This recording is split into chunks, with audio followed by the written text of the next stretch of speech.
ଏହା ହେଉଛି ମୋ ଘର ଏବଂ ମୋ ଘର ପାଖରେ ମୋ ଭଲ ବନ୍ଧୁ ଆଶିଷଙ୍କର ଘର। ସେ ମୋ ଘର ପାଖଠୁ ମାତ୍ର 2 କିଲୋମିଟର ଦୂରରେ ରୁହନ୍ତି। ମୁଁ ଦିନେ ତାଙ୍କୁ ଫୋନ୍ କରି କହିଲି ଯେ ତୁମେ ଆସିବାକୁ ଚାହୁଁଛ କି? ସେ କହିଲେ ହଁ ନିଶ୍ଚିତ, ମୁଁ ସଙ୍ଗେ ସଙ୍ଗେ ଆସୁଛି। ତାପରେ ସେ ତାଙ୍କ ସାଇକେଲ ଧରି ମୋ ଘର ଆଡ଼କୁ ଆସିବା ଆରମ୍ଭ କଲେ। କିନ୍ତୁ ସେ ମୋ ଘର ପାଖରେ ରହିଲେ ନାହିଁ। କାହିଁକି? କାହିଁକି ନା ଆଶିଷକୁ ଆଇସ୍କ୍ରିମ୍ ବହୁତ ଭଲ ଲାଗେ। ତେଣୁକରି ସେ ନିଶ୍ଚିନ୍ତ କଲା ଯେ ପ୍ରଥମେ ଆଇସ୍କ୍ରିମ୍ ଷ୍ଟୋରକୁ ଯିବ, ସେଠାରୁ ଆଇସ୍କ୍ରିମ୍ ନେଇ ପୁଣି ମୋ ଘରକୁ ଆସିବ। ତା ଘରୁ ଆଇସ୍କ୍ରିମ୍ ଦୋକାନରେ ପହଞ୍ଚିବାକୁ ତାକୁ ପାଖାପାଖି 1 ଘଣ୍ଟା ସମୟ ଲାଗିଲା ଏବଂ ସେଠାରୁ ସେ ଆଇସ୍କ୍ରିମ୍ ନେଇ ପୁନର୍ବାର ମୋ ଘର ଆଡ଼କୁ ଆସିବା ଆରମ୍ଭ କଲା। ପାଖାପାଖି 2 ଘଣ୍ଟା ପରେ ସେ ଆସି ମୋ ଘରେ ପହଞ୍ଚିଲା। ଏଠାରେ ଧ୍ୟାନ ଦିଅନ୍ତୁ ଯେ ଆଶିଷ ନିଜ ଘରୁ ବାହାରି ପ୍ରଥମେ ଆଇସ୍କ୍ରିମ୍ ଦୋକାନକୁ ଗଲା ଏବଂ ଏଇ ଯେଉଁ 10 କିଲୋମିଟର ଦୂରତା ଅତିକ୍ରାନ୍ତ କରିବାକୁ ତାକୁ 1 ଘଣ୍ଟା ସମୟ ଲାଗିଲା। ତାପରେ ଆଇସ୍କ୍ରିମ୍ ଦୋକାନରୁ ବାହାରି ମୋ ଘରକୁ ଆସି ପହଞ୍ଚିଲେ।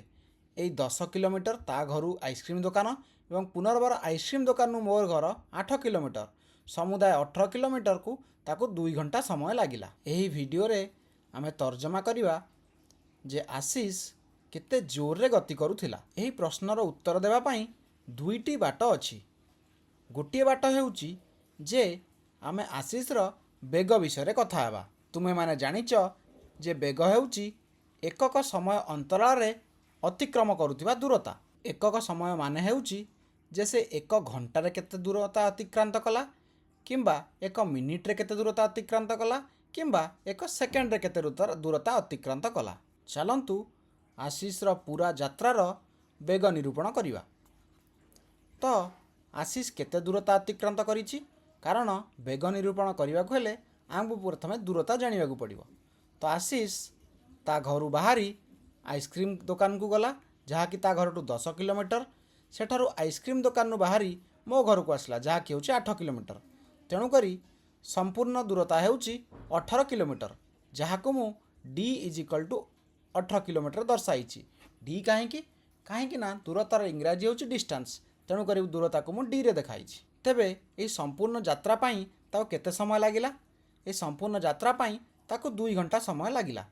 ତେଣୁକରି ଟାଇମ୍ ଟି ହେଉଛି 2 ଆୱାର। ତେବେ ଆଶିଷର ବେଗ ନିର୍ଣ୍ଣୟ କରିବାକୁ ହେଲେ ଆମକୁ ନିର୍ଣ୍ଣୟ କରିବାକୁ ପଡ଼ିବ ଯେ ଆଶିଷ 1 ଘଣ୍ଟାରେ କେତେ ଦୂରତା ଅତିକ୍ରାନ୍ତ କରିଛି, ଯାହାକି ଆମେ ଦୂରତାରେ ସମୟକୁ ବିଭକ୍ତ କରି ପାଇପାରିବା, ଯାହାକି ହେଉଛି ଦୂରତା ହେଉଛି 18 କିଲୋମିଟର ବିଭକ୍ତକ ସମୟ ହେଉଛି 2 ଆୱାର, ଯାହାକି ଆମକୁ ମିଳିଲା 9 କିଲୋମିଟର ପର ଆୱାର।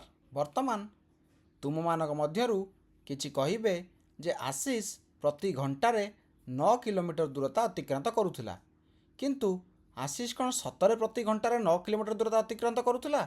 ଯଦି ଆମେ ଦେଖିବା ତାହେଲେ ପ୍ରଥମ ଘଣ୍ଟାରେ ଆଶିଷ 10 କିଲୋମିଟର ଦୂରତା ଅତିକ୍ରାନ୍ତ କରିଥିଲା ଏବଂ ତାପର ଘଣ୍ଟାରେ ଆଶିଷ 8 କିଲୋମିଟର ଦୂରତା ଅତିକ୍ରାନ୍ତ କରିଥିଲା। ତାହେଲେ ଏଇ 9 କିଲୋମିଟର ପର ଆୱାରଟି କ'ଣ?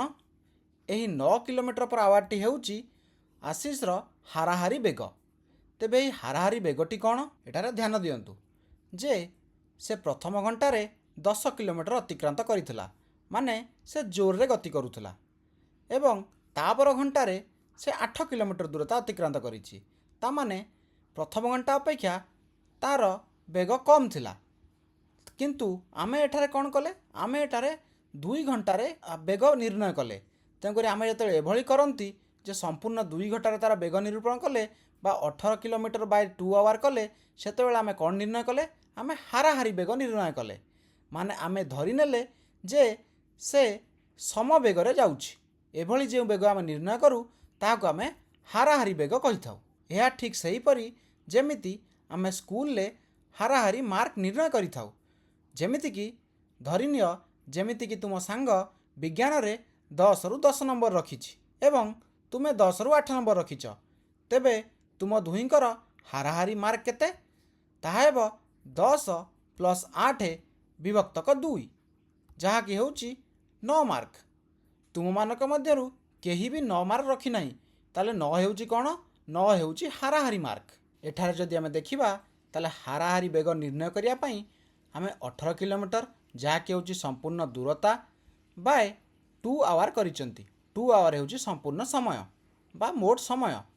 तेणुकरी हाराहारी बेग होची दूरता बाय समय। एठारे जे एकक आमे नेइचंती चाहे होची किलोमीटर पर आवर। जदिओ एही एककटी बहुत व्यवहृत होता है किंतु यह स्टैंडर्ड एकक नुहे। स्टैंडर्ड एकक ताहले कौन? बेगर स्टैंडर्ड एकक होची मीटर बाय सेकेंड। यह होची एसआई एकक जहाको आमे इंटरनेशनल स्टैंडर्ड एकक बोली कही थाउ। मीटर बाय सेकेंड केमिति आसिला? मीटर हेउची दूरतार एकक एवं सेकेंड हेउची समयर एकक। तेणु बेगर एसआई एकक हेउची मीटर पर सेकेंड। तेबे आशीष केते जोर रे जाउथला ता निरूपण करिवार आउ एक बाट मध्य रहउची।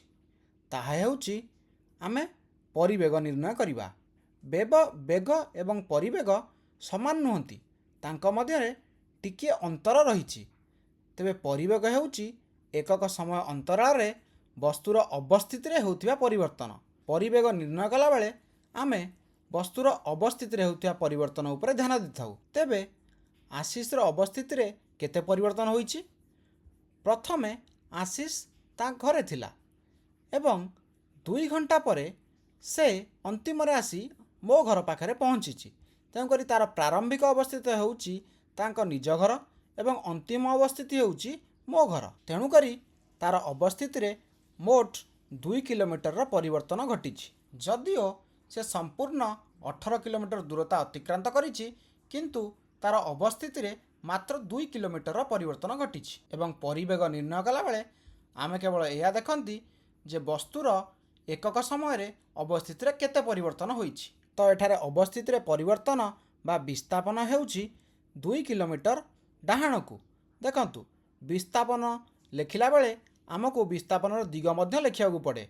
जेउठी कि दूरता लेखिला बेले आमे केवल दूरतार परिमाण ही लेखि थाउ। एवं से केते समय नेइछि? से समय नेइछि 2 घंटा।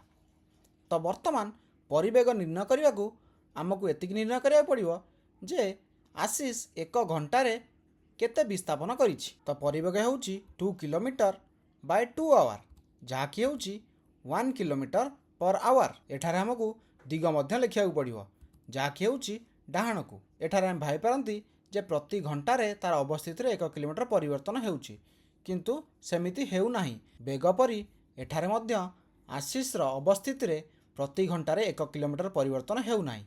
ताहाले आमे जो परिवेग निर्णय कले ताहा कौन? ताहा हेउछि हाराहारी परिवेग। तो एठारे 2 किलोमीटर होछि विस्थापन एवं 2 आवर हेउछि समय। तेणुकरी हाराहारी परिवेग निर्णय करिया गले आमको विस्थापन बाय समय करिबाकू पड़िबो। तेबे परिवेगर एकक कौन? जदिओ आमर एकक एटारे किलोमीटर पर आवर आसीछि किंतु किलोमीटर पर आवर यार स्टैंडर्ड एकक नुहे। यार स्टैंडर्ड एकक जहाँको आमे एसआई एकक बोली कही थाउ, जहाँकि हेउछि इंटरनेशनल सिस्टम रे एकक, ताहा हेउछि मीटर पर सेकेंड। काहेकि ना विस्थापन एकक हेउछि मीटर एवं समय एकक हेउछि सेकेंड। तेणुकरी तुमे जदि दूरतार परिवर्तन विषय भावुच ताहाले तुमे बेग विषय भावुच एवं तुमे जदि विस्थापन परिवर्तन विषय भावुच ताहाले तुमे परिवेग विषय भावुच।